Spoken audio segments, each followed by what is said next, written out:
Havendo número legal, e invocando a Deus pela grandeza da pátria e a paz entre os homens, dou por aberta a sessão. Convido o nobre vereador, doutor Edson da Creatinina, para proceder à leitura da ata da sessão anterior. Ata da 79ª Sessão Ordinária, em 2 de outubro de 2012. Presidência dos senhores vereadores Paulo Messina, segundo suplente, Ivanir de Mello e Sônia Rabelo, ambos a convite. Às 14 horas, com a presença dos senhores vereadores Leonel Brizola Neto, tio Carlos, Ivanir de Mello, doutor Edson da Creatinina, Jorge Braz, Andréa Gouveia Vieira, Márcia Teixeira e Sônia Rabelo, 8, assume a presidência o senhor vereador Ivanir de Mello e ocupa o lugar de secretário o senhor vereador doutor Edson da Creatinina, ambos a convite. Encerra-se a sessão às 16h02.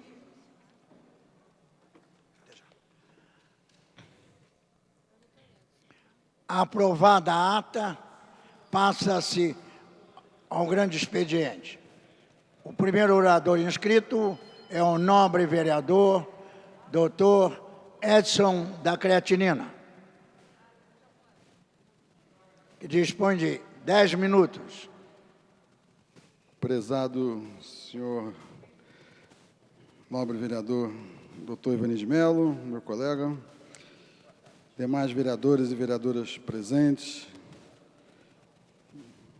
assessores e assessoras, imprensa, telespectadores da TV Câmara, jornalistas e público nas galerias. Prezados colegas vereadores, a palavra ética vem do grego ethos, que significa modo de ser ou caráter. Ética é um conjunto de conhecimentos a partir da investigação do comportamento humano e busca explicar as regras morais de forma racional. É uma reflexão sobre a moral. Essa é a definição que os dicionários dão para a palavra ética. Nós, vereadores eleitos pela população, temos o dever de tornar essa palavra tão importante, mas tão desgastada, uma prática diária em nossa atividade legislativa e em nossas ações externas. Ter caráter e manter a palavra são requisitos para a vida de qualquer pessoa de bem. Hoje, políticos que integram o primeiro escalão do governo Lula, como José Dirceu, Delúbio Soares e o ex-presidente do PT, José Genuíno, começam a ser julgados no processo do Mensalão em Brasília. São acusados de corrupção ativa por comprar apoio de parlamentares ao primeiro governo Lula. A conclusão desse julgamento só acontecerá depois do primeiro turno das eleições. Apesar de termos o nervo da política e dos políticos exposto mais uma vez, temos que agradecer à democracia por podermos acompanhar esse julgamento. Quantos erros, desvios de verbas públicas, apropriação aconteceram nos anos de chumbo e não ficamos sabendo. A lei da ficha limpa foi outro avanço de nossa sociedade. Porém, lamento saber que ela não conseguiu barrar todos os candidatos com processos, porque a legislação livra quem foi indiciado e teve os inquéritos arquivados. Nesse ponto, concordo com o Procurador-Geral Eleitoral, Maurício Ribeiro. Candidatos com várias condenações, mesmo que em primeiro grau, deveriam ficar fora das eleições. Qualquer candidato a concurso público, seja juiz, médico, professor, jornalista, deve apresentar certidões criminais, de nada consta. Por que, com os candidatos a cargos eletivos, deveria ser diferente? Como diria Gandhi, sejamos a mudança que queremos ver no mundo. Obrigado a todos. Não havendo mais orador inscrito, a palavra fica franqueada. Com a palavra franqueada, a vereadora Tânia Bastos, que dispõe de 10 minutos. Muito boa tarde, senhor presidente, senhoras e senhores. Quero aqui cumprimentar a todos, dizer que é uma alegria muito grande estar aqui, porque hoje nós estaremos, juntamente com a Fundação Laço Rosa, e é uma instituição filantrópica que trabalha no combate ao câncer de mama. Hoje, pela primeira vez, a Câmara do Rio de Janeiro estará abraçando essa causa e alguns monumentos importantes aqui na cidade do Rio de Janeiro, alguns monumentos estarão também abraçando, e o local estará iluminado de rosa. É o símbolo, né? Mas esse símbolo, na verdade, é pelo mundo inteiro. E a Câmara também está abraçando a causa do combate ao câncer de mama. O Cristo Redentor também estará sendo iluminado. E a Igreja da Penha também estará sendo iluminada essa semana. Então, eu quero parabenizar a mesa, né, no caso, e também o presidente, Jorge Felipe, que através da Comissão de Direitos da Mulher, que é a minha comissão, Direitos e Defesa da Mulher, comissão permanente, a qual eu faço parte como presidente, temos também a Vera Lins como uma das membros, né, das membros da comissão, e também a minha querida Márcia Teixeira. Então, quero aqui parabenizar e dizer que é uma honra para a Câmara do Rio estar abraçando essa causa muito importante e alertar a todas as mulheres, todas as jovens, na questão do exame, que é muito importante, né? O exame é fundamental o exame é fundamental para a prevenção, né, ao câncer de mama.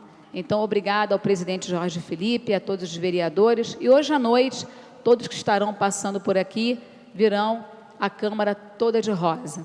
Eu estou aqui simbolizando também, através da minha blusa, da minha cor. E agradecer a todos mais uma vez. Muito obrigada.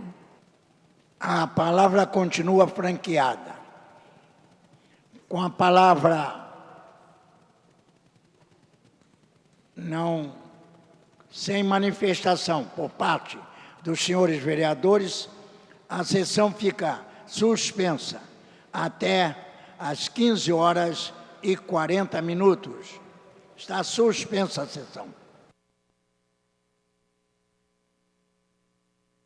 Está reaberta a sessão. Terminada a primeira parte do grande expediente, passa-se a segunda parte. O orador inscrito é o senhor vereador Edson da Creatinina, que dispõe de 20 minutos. Senhora presidente Rosa Fernandes, senhores vereadores presentes, assessores e assessoras, demais presentes, telespectadores da TV Câmara, jornalistas e público nas galerias. O Ministério da Educação divulgou no último dia 14 de agosto os resultados do Índice de Desenvolvimento da Educação Básica, o IDEB, de 2011, criado para medir a qualidade do aprendizado e estabelecer metas para a melhoria da educação nacionalmente.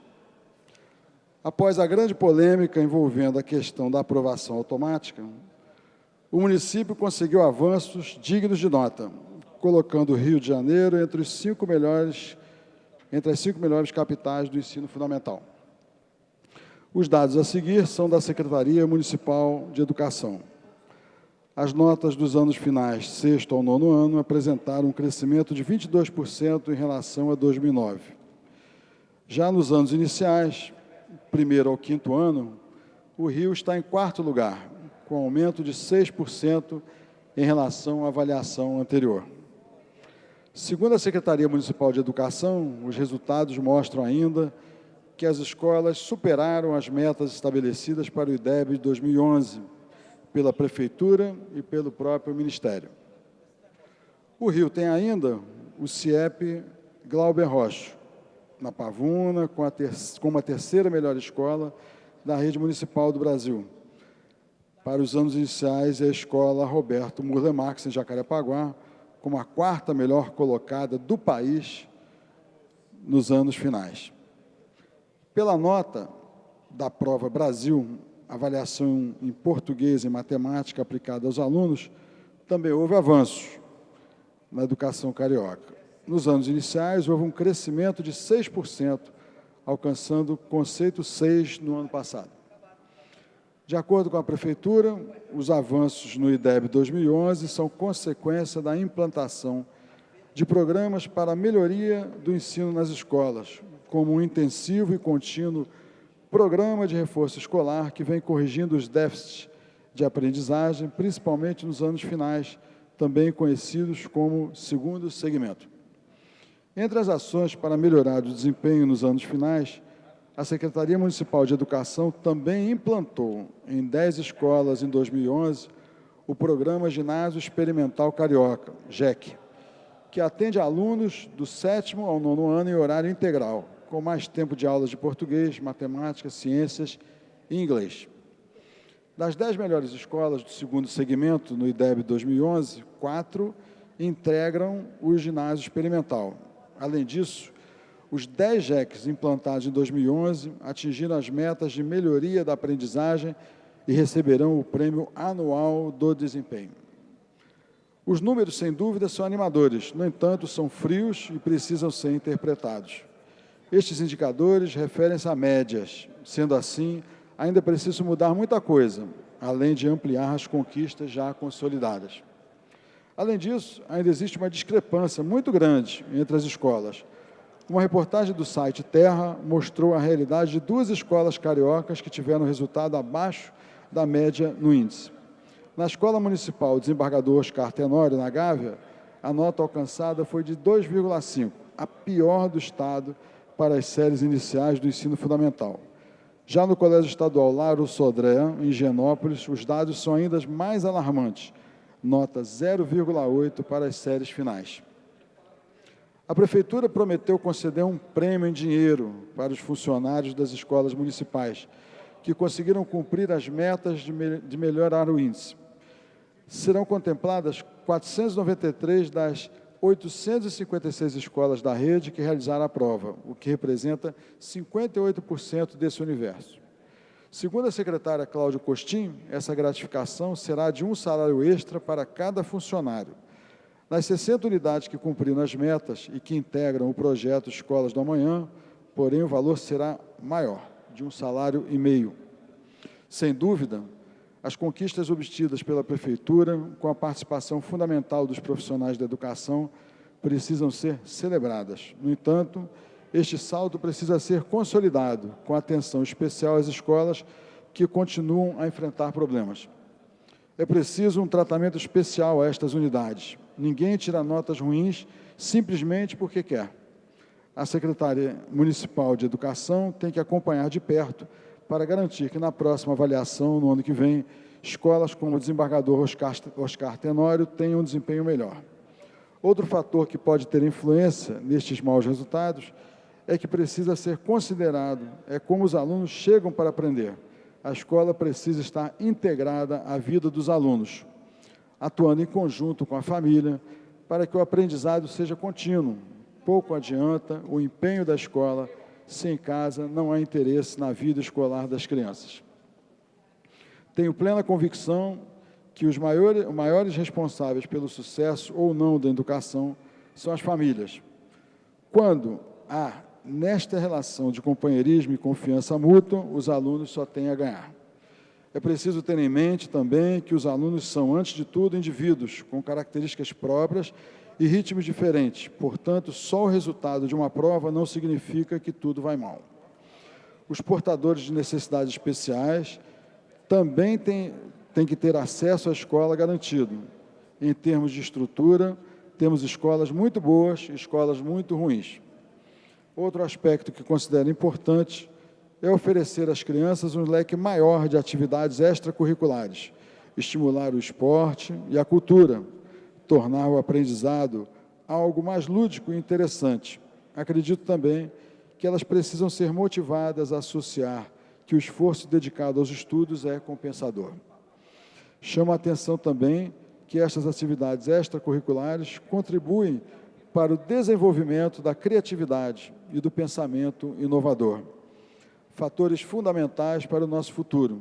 Está na economia criativa o grande potencial de desenvolvimento da nossa cidade. Aliás, um assunto que me causou espanto foi o fato de os uniformes dos alunos na rede municipal de ensino serem fabricados na China.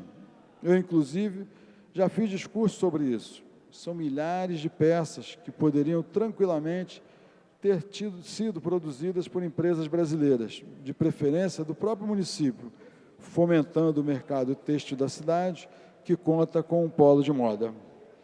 Definitivamente, não podemos esquecer que é na educação primária que plantamos as sementes e os valores mais importantes para o futuro da nossa sociedade. Como respeito a todos os seres vivos, ao meio ambiente, às opiniões, aos credos, enfim, plantamos as sementes que desejamos ver crescer no cidadão que construirá o futuro da cidade e do planeta. Promover atividades que informem sobre prevenção e cuidados básicos com a saúde seriam de grande ajuda para a conscientização das pessoas. As escolas poderiam também oferecer apoio psicológico aos alunos.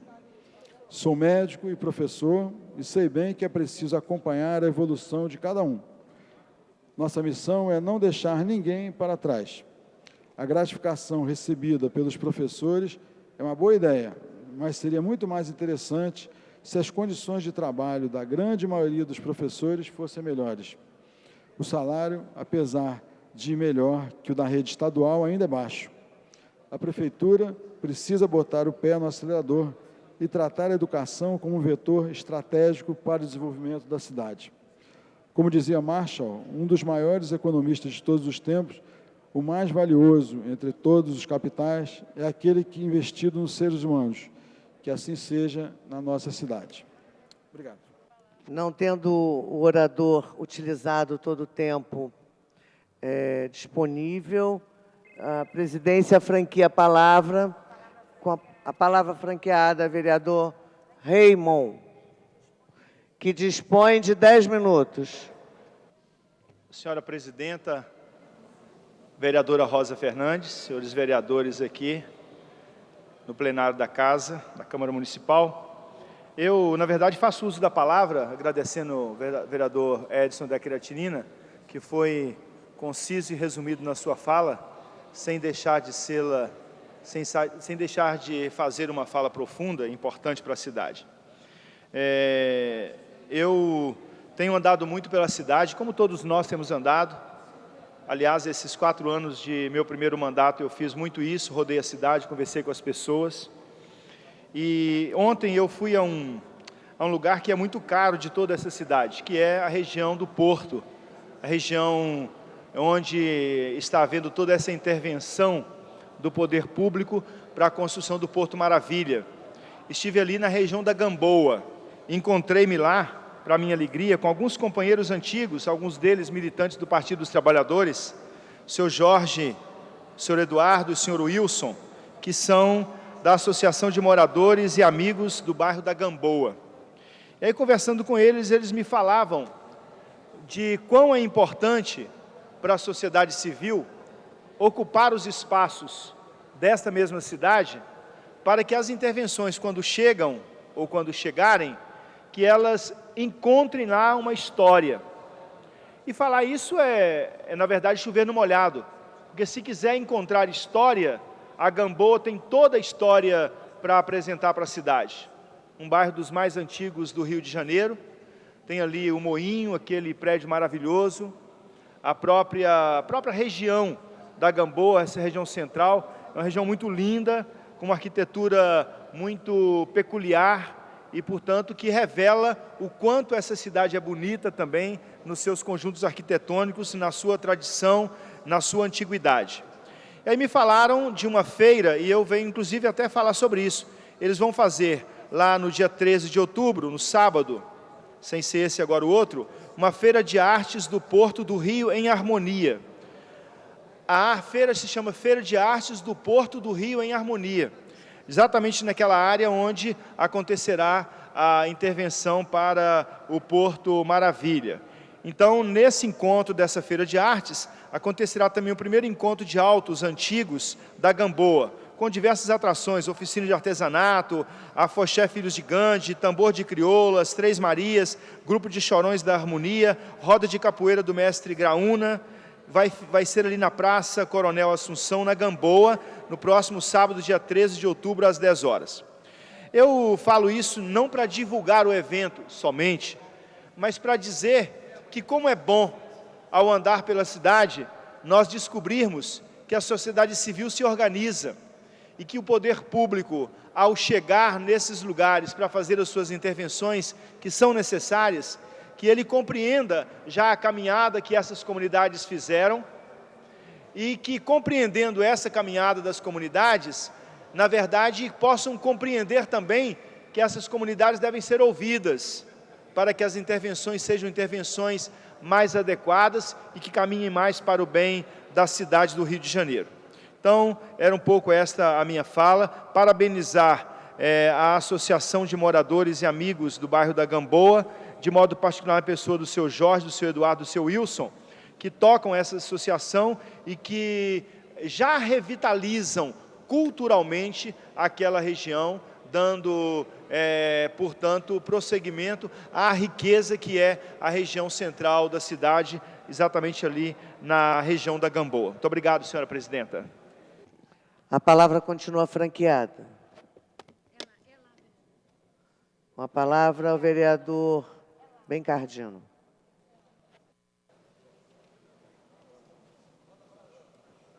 Vereador Bencardino dispõe de 4 minutos. Senhora presidente, senhores e senhoras vereadores,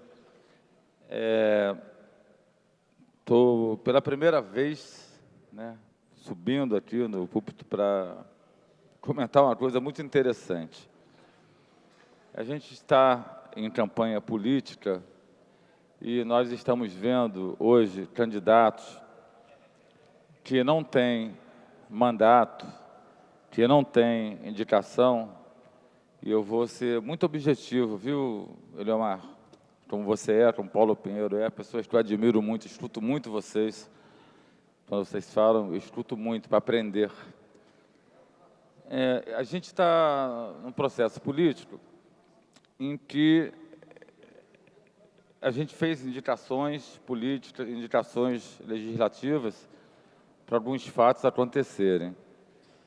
E chegam candidatos que hoje não têm, eu vou nominar, eu não gosto eu sou muito sincero, muito objetivo, que foi companheira minha, uma pessoa que eu gosto muito, tem uma história política muito grande, que chama-se Laura Carneiro. Mas a Laura, ela não tem mandato, então ela não pode determinar, dizer, frequentar determinados lugares, dizendo que ela que está botando o asfalto, que ela que está botando isso, que ela que está botando aquilo. Nem eu, nem nenhum de nós colocamos isso, porque isso é abuso da máquina administrativa. A gente faz a indicação legislativa, que está aqui feita, mas a gente aguarda, a gente até briga para que essas coisas aconteçam. A gente só não pode aceitar que uma pessoa que eu respeito muito, volto a falar, que ela vá e se nomine dona de um asfalto, se nomine dona de uma iluminação, se nomine dona de uma relevagem.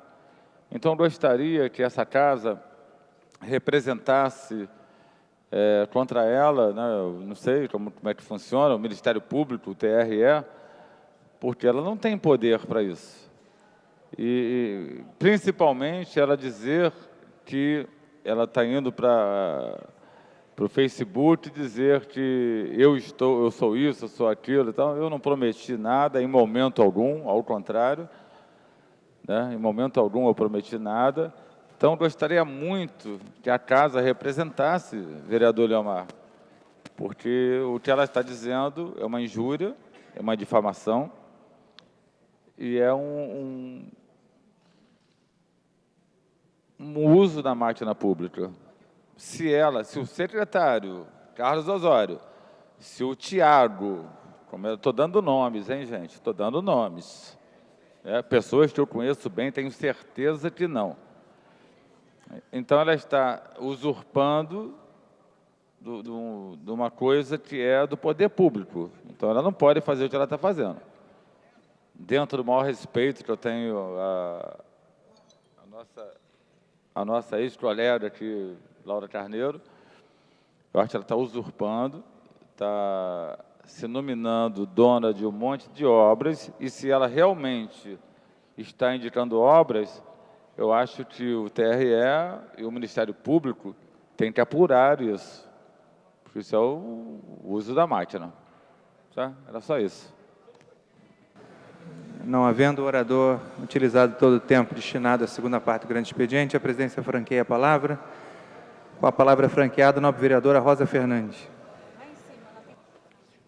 Senhor presidente, senhoras e senhores vereadores, eu só tenho 1 minuto para responder. Eu queria dizer ao vereador Bencardino, que é uma pessoa que eu tenho assim, a maior consideração do mundo, que às vezes, no calor da campanha, os assessores falam coisas que não se deve ser dito, que não tem fundamento, até porque eu conheço a ex-deputada e ex-vereadora Laura Carneiro, sei que ela é uma pessoa que conhece profundamente a legislação, ela não faria um deslize desse. E o secretário Osório, o assessor Tiago, são pessoas que estão executando seu trabalho, que não estão preocupados em entrar numa disputa política de proporcional, que no calor da campanha, principalmente na reta final, falam algumas coisas que não têm muito sentido, que não têm fundamento, às vezes fazem um tratamento que não é o mais correto, mas, enfim, a gente entende que isso deve ser por conta de qualquer disputa, no momento acalorado, e que essas coisas acontecem. Conheço a vereadora e ex-deputada Laura Carneiro, uma pessoa que tem uma postura, não dá tempo, uma postura extremamente correta. Conheço o secretário e sua equipe, que são pessoas sérias. Portanto, eu peço ao vereador Bencardino, até me proponho a sentar agora com o vereador Bencardino e analisar o que está acontecendo e, através da liderança do governo, verificar o que ocorreu para poder sanar esse mal-entendido. Muito obrigada. Esgotado o tempo destinado ao grande expediente, passa-se ao prolongamento. Não havendo matéria a ser examinada no prolongamento, passa-se à ordem do dia. Pela ordem, nobre vereador Tio Carlos. Senhor presidente, gostaria de pedir verificação de quórum. Solicitada a verificação de quórum pelo nobre vereador Tio Carlos, solicito aos senhores vereadores que tomem assento em suas bancadas.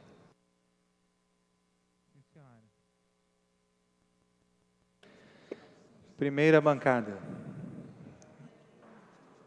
6 senhores vereadores. Segunda bancada, 7 senhores vereadores. Segunda bancada, 2 senhores vereadores. Terceira bancada, 3 senhores vereadores. Quarta bancada, 2 senhores vereadores. Mesa 1, senhor vereador. Total de 15 vereadores. Não há quórum para deliberar nem dar prosseguimento aos trabalhos. A mesa, antes de encerrar, convoca a sessão ordinária para amanhã, às 14 horas. Está encerrada a sessão.